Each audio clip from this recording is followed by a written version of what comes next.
Welcome, everyone. Good morning. And such is the nature of life that all it asks and all it wants is the opportunity to appear. You are that opportunity, and so am I, and so it is. Welcome, everyone, to CSL Midtown, coming to you this morning from Atlanta, Georgia. We are so glad that you have joined us today. We welcome all people, no matter who you are or where you are in your life. We welcome everyone who's listening online, either live now or perhaps you're listening to a recording of this. And of course, we welcome everyone who's here in the room. Thank you so much for being here. This is our once a month in-person service. We always meet the first Sunday of every month in person, followed by a lovely potluck. So if you're ever in the Atlanta area, please plan to join us. Our center does reflect the beautiful, diverse tapestry of life that is everywhere present. So we welcome you, whoever you are and whatever path brought you here today. We know that you are an individual expression of the divine life in which we all live. And you are welcome to connect it and be a part of our spiritual community. I hope that you'll find ways to be involved and connected. And we hope that those of you who are watching this broadcast on any social media platform, such as Facebook or YouTube, will like and share this broadcast with your friends. All right, so let's move on. For a better understanding of who we are and what we teach, let's listen now to our Declaration of Principles as written by our founder, Dr. Ernest Holmes.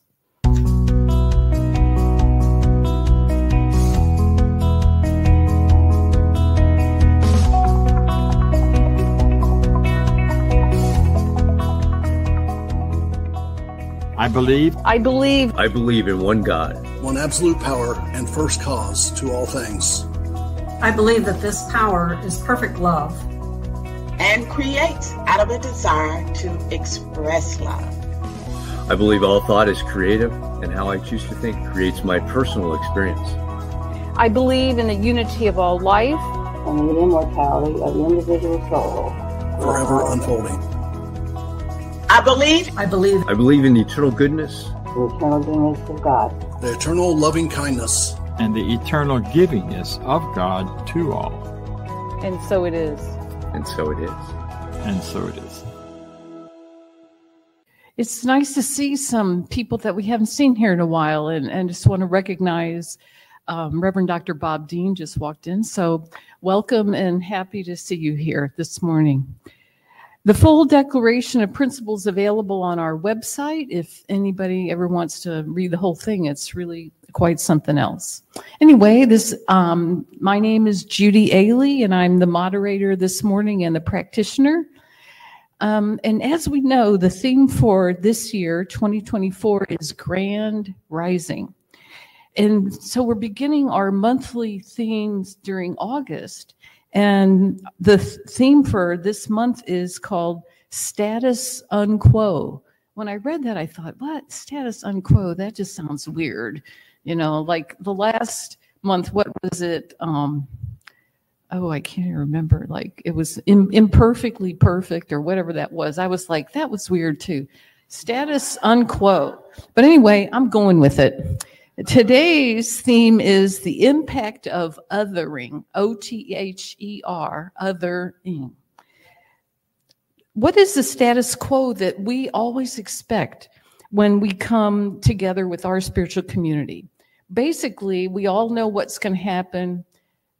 Everyone knows kind of what people wear. They know what the topics are going to be. You know what to expect, how the music will go, what the spiritual mind treatment will be like. We're all comfortable with the status quo of things in our lives. And this theme this month is asking us to step out of our comfort zone and to step beyond the usual. There are a lot of topics that we typically don't talk about here. Excuse me. Things like marginalization, trauma, abuse, disabilities, shame, chronic illness, racism, poverty, even politics, even sex. Just to name a few, and I'm sure the list could go on and on. In this teaching, we teach oneness, and oneness equals wholeness. Therefore, no topic is really taboo. It's all part of the great oneness of life. And in this spiritual community, we have the opportunity to become radically inclusive and welcoming of all. We may look around us and mostly see people who look just like us and act just like us. But if we truly believe in oneness, then all people are included. And I think our spiritual community does a pretty darn good job with this, but it's always good to kind of bring this to the surface and think about it. Through the application of Science of Mind principles, we aim to uplift and support every individual in their grand rising. As we embrace oneness, there is no other. I like to think of it, there is no us and them. We see that so much in the world. We are invited to transcend that illusion of differences which appear to separate us from others. The concept of othering, which is today's theme, which we are making an attempt to dissolve today, is a mental process in which individuals or groups are treated and perceived as different or separate or sort of alien from our group. It's the us-them mentality, it's superiority or inferiority of others that comes into play. If you ever sort of feel like you're inferior to other people, well, that's part of this too. Or if you feel like maybe you're just have it a little more together than other people. Same thing.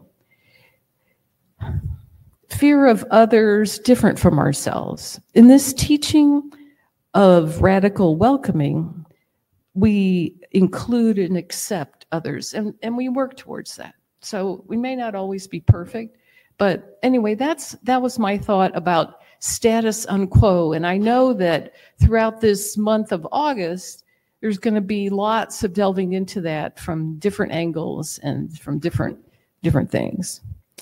All right. Anyway, I'm going to stop with that part, and I'm going to lead us now into a spiritual mind treatment, which will be followed by music for reflection. And I hope that you'll just take a moment to breathe and to accept these words for yourself. I'm going to do this treatment in the first person, and please accept this for yourself. I recognize and know that there is only one presence, there is only one power, there is only one goodness, one life, one field of energy that is everywhere present. It expresses through me in every way. It expresses through the outside world, through every person that I meet, through every situation that I see, through all of nature, through the way the planets are perfectly in balance and moving through the solar system, that there is this great power for good, this great balancing goodness that is everywhere present. And I know that I am perfectly aligned with it. I am filled with it. I am connected with it. It expresses through me as vibrant health and aliveness and energy. It expresses through me as great ideas, as infinite intelligence, as great endless creativity, new ways of looking at situations in the world, situations in my life. It expresses through me as opulent abundance, only desiring to express in greater and greater ways, as love, as peace, as beauty, as divine goodness of every kind. So I just sink into the knowingness of that oneness and the unity of that. This oneness, this unity cannot be divided against itself, can never be separated. We can never be separated from it. So we turn away from any ideas of lack, limitation, struggle, strain, worry, feeling of unsafe. We turn away from all of that and instead sink into the truth of our wholeness, with this goodness, with this presence, with this power that is us, that expresses through us. I affirm and know that CSL Midtown is a great place. It's a great place for the expression of spirit, for people to come and transform their lives, for people to feel connected and loved and cherished. I know that our center is growing and that all is well with it as it expands and embraces all of life. So I'm just grateful for this. I just take this moment to be grateful for being here today. And I release this treatment now, knowing that it is absolutely perfectly so. So I release this now, and so it is. Our speaker today is no stranger to our center. We welcome back Reverend Dr. John Karn. He is a licensed ordained minister since 2015, which doesn't sound that long ago to me, but I guess it actually is. He has a doctorate of divinity and a doctorate in religious science. He's a certified hospice chaplain and religious science practitioner, and he has been on the faculty of the Emerson Theological Institute since 2014 and the dean of students there since 2023. Besides teaching, his passion is to serve the disenfranchised. He is served on the Emerson Theological Institute Board of Directors and the affiliated New Thought Network Board of Directors. Please join me in welcoming Reverend Dr. John Karn. Thank you.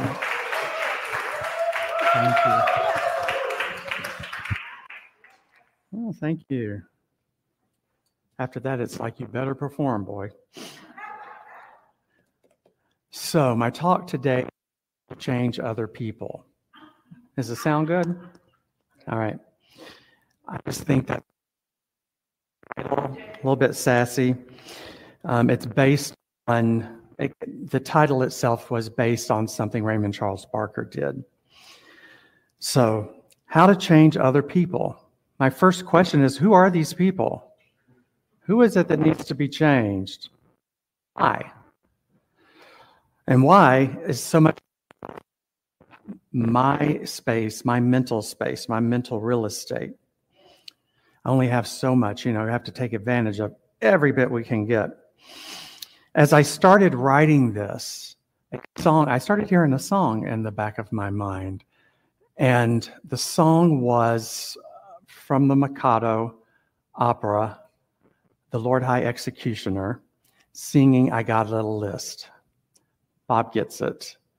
I have had one other person that's known what even knew the Lord of the Mikado.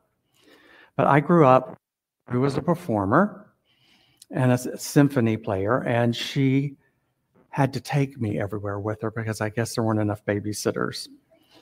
And so I was probably 5 or 6 when I was taken to the Mikado. And it's really interesting when you think about it, how the things we learn or hear with music in the background stay with us forever, really. There's all sorts of old files in there we don't even know about. I didn't know that file was lurking in my mind, and it popped up, and I thought, well, let me look back at this. So Gilbert and Sullivan wrote operas from about 1850 to about 1875. They were all comedies. The I Got a Little List is sung by the Lord High Executioner and the Mikado. And it starts off, besides Bob, is there anyone else that might know this song? I've got a little list, I've got a little list. All righty. Make everyone run. All righty, so he starts off with society offenders or people who won't go along. He wants to knock them off. He says they'll never be missed. No one will miss them. Then there's the pestilential nuisances who write for autographs, all people who have flabby hands and irritating laughs, all children who are up on dates and floor you with them flat, all persons who are shaking hands, shake hands with you like that. And third of all, the persons who break up a tete-a-tete. That's a spoil an afternoon tryst. They'd none of them be missed. They'd none of them be missed. And the background singers are going, he's got a little list, he's got a little list, and they none of them be missed. They none of them be missed. Woo. So I have a little list too. Or I had one before I learned about religious science, before the evolution of my consciousness. And so when I was younger, I'd say in my 20s, I could blame the government for the issues that I was having. I could blame the IRS for those taxes they wanted from me. I could blame those pesky laws about car insurance and tags that were cutting into my party time money. I could blame the school system. I came from the Florida school system. I could blame the church for sure, because the only church I knew about back then was evangelicals, and they were the only ones that were on TV. And so I blamed them for everything that was challenging in my world. Of course, one of the things we have to do as we are on the spiritual journey is start working on the release of these old thoughts that do not serve us. These are thoughts, if we let sit around in our head, they're only going to create something that doesn't make things better. And now that's the guide I use for myself. If I get on a negativity trip or something has set me off and I just want to say something, I've been thinking about this and I go to that. Because no matter how justified I am in being right or correct or upset, it doesn't make the world a better place. It's not going to make my world any better. It's not going to make anyone else's world any better out there. And so I've learned to work on that. And I believe I'm significantly improving. And to take this a little bit deeper, I was listening to a podcast. Just as I was working on this podcast came up from Galen McDowell from Christ University in Chicago. And he has a podcast. It was on Unity FM. It's now on whatever streamer he is with. It downloads automatically. And he is from Johnny Coleman Church, if you guys know who she is. And he's the associate minister there. And of course, they have the other locations now everywhere. But he spoke about us having a crucifixion before we can have a resurrection. And he was talking about Easter. This was just a talk out there in the middle of the year. And he was saying we can bring all the past stuff with us into the now or into whatever is next. But having that stuff here layered with some new thought on top of it doesn't serve. There's not a clear enough consciousness for this to be of service to us or to the world. So we have to deal with that stuff that's coming up in a way that serves us and then continue to work on our journey. We will get there. We just have to work at it a little bit along the way, a little bit here, a little bit here, a little bit here, the next moment. Is it still with you? Or can you get so involved in the moment you're in that it's no longer there? Raymond Charles Barker, my inspiration. As some of you know, he was Kennedy Schultz's teacher. Are there people in here who don't know who Kennedy Schultz was? There you go. So Raymond Charles Barker was the minister of First Religious Science Church in New York City. Kennedy Schultz was one of his graduates, came down here to Atlanta and started the First Church Religious Science of Atlanta. Okay, I'm getting the nose over here. Get it right. Atlanta Church of Religious Science. Okay. I want to say Wendy Williams and her partner so many years were at the First Church, which was a different one. All righty. Raymond Charles Barker says to us that metaphysics is the science of handling our own thoughts. It's not the science of handling anyone else's thoughts. Yet one of the most common things that happens to religious science churches and practitioners is people coming in to discuss needing help or counseling or a treatment, and their problem is all about somebody else who needs to be changed. And we've all been there, right? And of course, I have some in my mind too. You know, I say like attracts like, and they show up. But no teacher worthy, according to him, no teacher worthy of Christ's message would lower themselves to attempt to change someone else.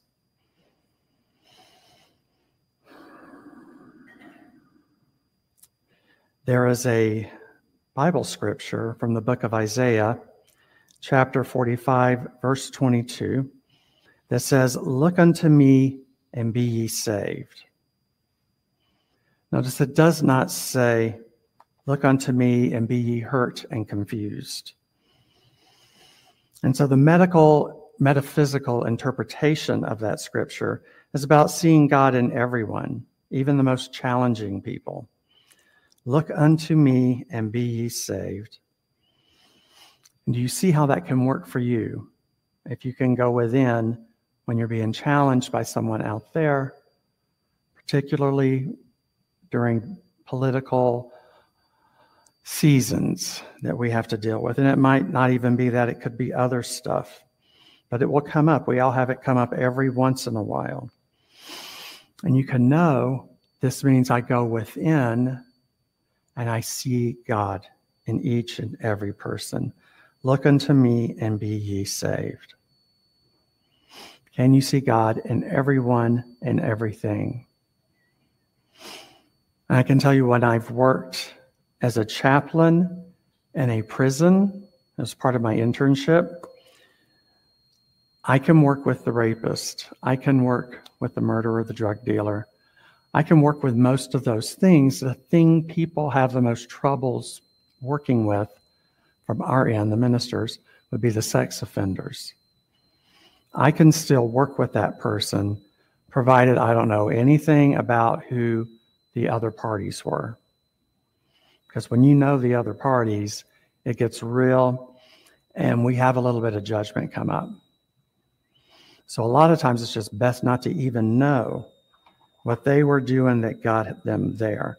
But again, the most important point of that is to know, you'd be surprised who you can work with. Most of us, I wanted to share with you another one from Raymond Charles Barker.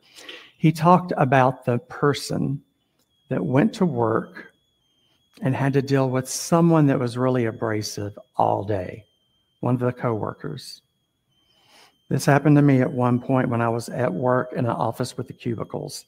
So you already knew it was pretty miserable in the cubicles. My mother used to say they were rat chases or rat cages. So the person that works with that guy and is affected by it comes home and shares that with his spouse or whoever is there.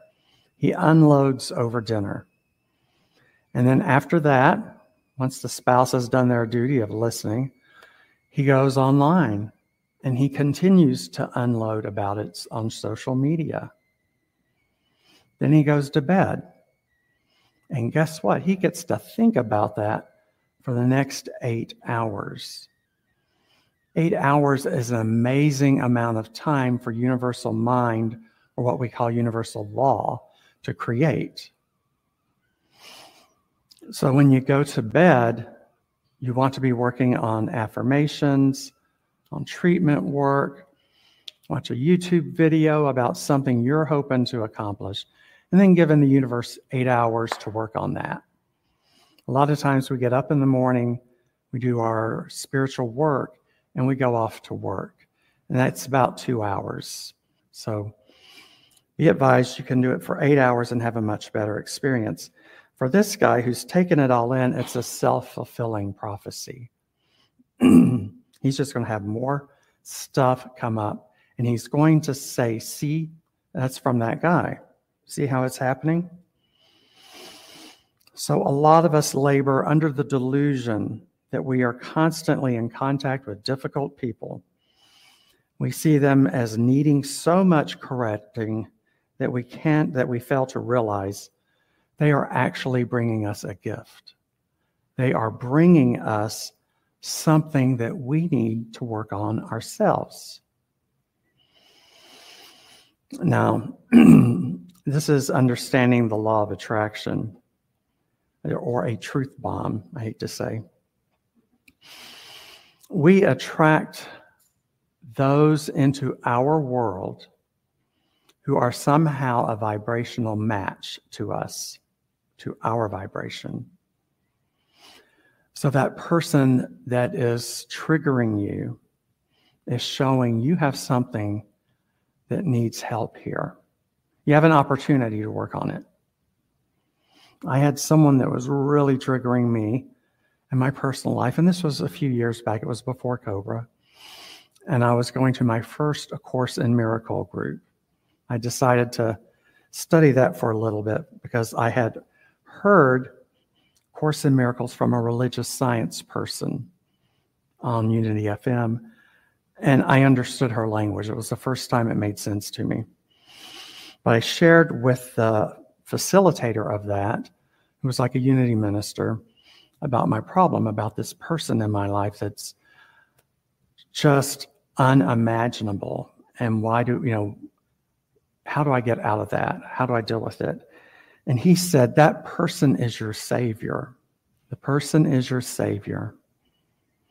So then you take that within, go back and do the necessary work. If you don't know what the necessary work is, it's good to have a practitioner or a minister you can talk to every so often. Because even me, I need help.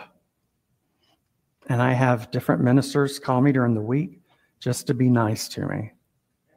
And that is so uplifting, I can't tell you. I've been to a few New Thought conferences that I'm noticing the past 4 years or so. They're having people take a number. They'll have them come up to the front and take a number out of a bowl. They've got to take them. There's, say, 50 people in the room or 100 people in the room. There's 2 piles of numbers all mixed up. So Judy gets a 1 and Lynn gets the other 1. But y'all don't know each other. You're at a conference. So you have to go off and figure out what drew you together in that moment by that number. And everyone gets one of these. And it's a really cool thing because as you sit and talk, sometimes you get it right away. Sometimes it's 10 minutes. But that's what you two have an alignment with each other. And then, of course, there are people that do it on Zoom, and they send you off to a room with somebody else, and I hate that because there's no getting out of that room. You are in there, and you have to work it out. But that's another way of doing this if you're not doing the large conference. When Jesus was going through, headed to the end of his life, he said, I am not of this world. And what he meant was not of this world of fact and form. So he wasn't buying into the other stuff, the other people, the ego level. We never heard he said something smart and pithy from the time he was arrested to the time that he died. He saw God, he held God in his mind. From his behavior, we can see this. He was able to see God in every person. He was able to respond only to God in those persons leading up to his crucifixion. So can we see God in all, right? Keep holding that. Mother Teresa would take volunteers that came to see her and drive them around in a van. And it was around Calcutta. She knew where all the destitute people were. And she knew where the sickest of those people were. And she would get them in the van, take them back to her hospice, her convent, and take care of them. They were bathed. They were put on clean sheets. They were attended to. They were given water. They were given food if they needed it or if they could handle it. And they were nurtured through their deaths. And I'll tell you, I'm a nurse as well, you guys, as a chaplain. I think leaving our body at the end of our life is every bit as important as being born in. But when you're born, there's a room full of people there to deliver them. And when you're dying, in most cases, it's just the dying person and the nurse. And to me, it was always very important that they were nurtured. And I came from a Catholic school of nursing, and they told us doctors don't do this. It's completely up to the nurses. You have to handle it. And so I was trained with that in mind. One thing Mother Teresa would do after they had died was give them a funeral according to their faith of the past. If they were Hindu, they got a Hindu funeral. If they were Muslim, they got a Muslim funeral. If they were Christian, they got a Christian funeral. So she respected the differences and absolutely served them. And I believe that our life journey together is to spiritual freedom or nirvana over many lifetimes, with all of us helping each other. That's why we're all here together at the same time, in the same place. Ernest Holmes said that we continue on with life in the hereafter, and yet another plane of existence. We just step out of this outfit, this earth suit, and step into the next one and continue on. The Laughing Buddha is about the Buddha looking at the followers coming along, at the little people, the little lives, and knowing that the struggles they're facing are really not that big a thing when compared to the world. The little issues we have are not a big deal once you release them. And he blesses you and honors you on that journey. Ernest Holmes would say we should not be giving our power away to anyone or something else. I would add to that thoughts that do not serve.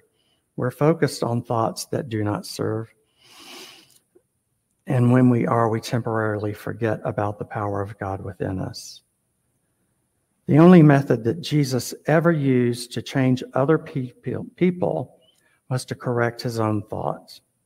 If you correct your own thought, the issue will go away, because now your mind and my mind will be attracting to it that which is a match for you in this higher level of consciousness.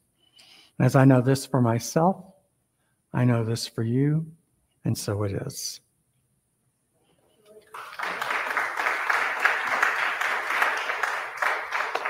Thank you. Mr. Vance is going to come up. I'm going to turn this off so it doesn't alarm. Thank you, Reverend. Yeah, you got done early. So 2 minutes. So now it's time for our affirmation of prosperity. And everybody in the room, there's a basket in the back, or you can donate online. You can go to cslmidtown.org/donate or scan the QR code. It'll take you right to the donation site for doing that. And if you would say with me our affirmation of prosperity. As I freely and joyfully give, I join in the divine flow, and all that I share with life returns to me multiplied abundantly. And so it is. And now I'm going to turn it back over to Judy. Thank you, Vance. I hope that you will consider supporting our center. Just a few announcements.